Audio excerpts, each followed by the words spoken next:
2022 was a big year for War Thunder, particularly in the aviation branch. We started this year with Winds of Change that gave us the Fairchild Republic A-10 Thunderbolt 2, the Lav Ad, as well as the Israeli Ground Forces tree and the Mirage F1. This was followed by Update Danger Zone, which gave us the long-awaited Grumman F-14A Tomcat and a bunch of new premium tank packs.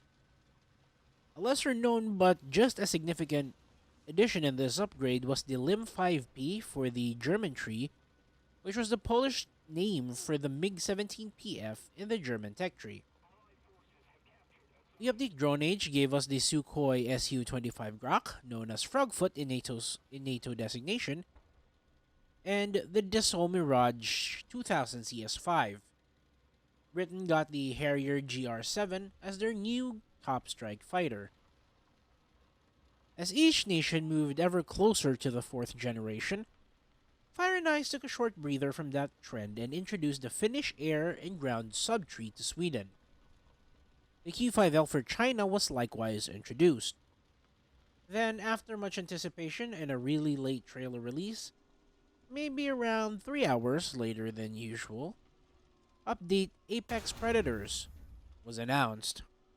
Initially introducing the F-16A to US, Israel, China, and the Tornado to Germany and the UK, the MiG-29 to the USSR, this eventually expanded to include more Rank 8 aircraft to more nations like the F-16A ADF to the US and Italy, a Tornado IDS for Italy, the J-37D to the Swedish tech tree, and the Mirage 2000D R1 for the French. In short, every nation except Japan received a Rank 8 fighter. However, the Japanese F4EJ Kai did receive AIM-9L Sidewinders, which considerably buffed its performance, on top of the new mechanics for top-tier radars and the AIM-7F. Now, we are halfway through the update cycle, and we should be receiving dev blogs around this time next month, with a projected release date of the first week of March. So let's try and guess what we could see as early as the next update and what we should expect for War Thunder this 2023. We'll start with aircraft for this video, and then move on to tanks. Though I'll give a brief mention on naval in the tank video because it's also just as important. Because Gaijin broke the dam on Generation 4 fighters, should most likely start receiving more and more vehicles for each nation. The best candidate for the next update would be the German MiG-29, which was absent this update, most likely because the USSR variant is the 913 model, while the Germans received the 912 model.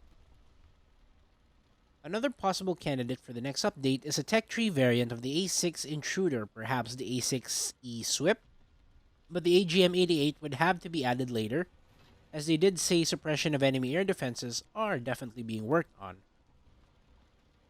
For fighters, it's most likely that the F-14A early is either going to be upgraded to the proper F-14A with AIM-9Ls, or the F-14B will be introduced at a higher BR not only with AIM-9Ls but the more powerful F-110 engines replacing the TF-34. Other than that, the US will also probably receive the first F-18 Hornet this year, most likely the A variant. The F-111 Aardvark should also be expected this year, considering that even more advanced interdictors like the Tornado have been introduced. Possibly there could be the F-16C Block 25, which gets GM-65Ds, but that's about it, because the Block 25 didn't actually receive AMRAAMs. That will be a Block 3032 update. Though I believe Gaijin will probably hold off on the F-16C variants until at least the F-16C Block 4042, since that would be the most significant upgrade over the Block 15 ADF and F-16A Block 10, not only incorporating AMRAAMs, but also including capability to use targeting pods for laser-guided bombs on top of the existing Maverick capability. The most we'll see for US and USSR this year would probably be the F-15A and the Su-27P. For the first time, though, the Soviets will be the missile bus in this iteration. Whether it's the early Su-27P with only 10 hardpoints and no 2-target track, or the later production variants with 2 extra wing hardpoints and 2 target tracking on its radar, it will certainly be more than the F-15A's capacity of 8 missiles. It should be added this year as Japan must receive a Tier 8 aircraft this year, and it should be the F-15J. The variant should be the F-15J pre-MTDP upgrades. Essentially an F-15C with AIM-9L, AAM-3, and AIM-7M, but without the AAM-4, AAM-5, and the APG-63V1 radar. This also does not include the helmet-mounted sight. The more advanced armament and radar could be reserved for the F-15J Kai or the F-15DJ. Israel is also slated to receive the F-15 as well, with the F-15A Baz and F-15C with Python 3 missiles and AIM-9Ls and Sparrows.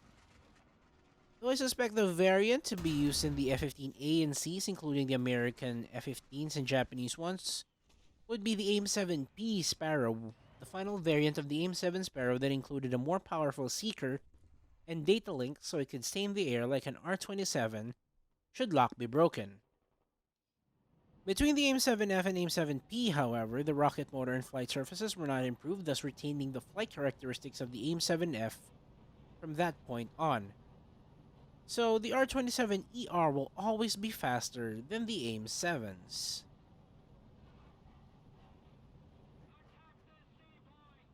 Britain and Italy ought to receive the Tornado ADV this year, with Britain getting the Tornado F2 first with 4 AIM-9Ls and 4 Sky Flashes in exchange for losing one of its two 27mm guns.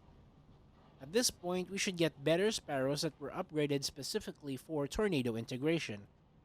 The Temp and Super Temp Sky Flashes should give it a longer range than the pre-Temp Sky Flashes currently in game. These upgrades could also be carried over to the Swedish JA-37s for them to be able to keep up with the R-27s and AIM-7Fs, because honestly, they're gonna have to wait a while for the Gripen. Speaking of improved radar missiles, China should receive the J-8H or the J-8B Block 2. The J-8H is the same as the J-8B Block 2, except that the J-8H has anti-rad missile capability. Both use the KLJ-1 radar and could fire the PL-11s, and should finally receive the PL-8s the J-8B was supposed to receive when it was added but did not. China is also well on its way to receiving the JH-7 fighter bomber as well. That would give China laser-guided missile capability, anti-radiation missile capability on top of the laser-guided bombs this plane can carry. While it had no radar missiles, it had a pulse Doppler radar as well as PL-5 and PL-7 missile capability. At that point, the PL-5C should be given to the JH-7 to give it all-aspect capability. Aside from these vehicles, more features should be expected on aircraft as well, such as drop tanks on more aircraft. Currently, Gaijin has laid out drop tank tech for Mirage 2000 type aircraft, as the 2000D received it, Viggen type aircraft as the J-37D has it, MiG-29, F-16, and Tornado type of aircraft. With the F-14A and other aircraft being pushed to Tier 8, it's not impossible to expect fuel tanks for these aircraft as well. Then there's the Marine Flieger Tornado that laid down the foundations of air-to-ground radar, as its radar can lock onto ships. These air-to-ground modes for radars will be essential in aircraft like the F-18 and eventually the F-15E. If Gaijin can resolve the R-73 issue on the MiG-29, that could open the way to more aircraft like the Su-24M and Su-25T, or these aircraft will just have to be added after the Su-27 is added. The AMRAAM and R-77 are still in the great beyond of next year or next year, so we can probably leave that for the moment. A special mention for this video is the Latécoère, the French float plane we got in the event. If you check the dev blog, its greatest focus is anti-ship capability, being able to shoot torpedoes. Which is interesting because France currently does not have a navy tree in War Thunder. So if you think about it, maybe the Latequere, or whatever you call it, the late 129B or 192B, is is it probably giving a hint to the French Navy?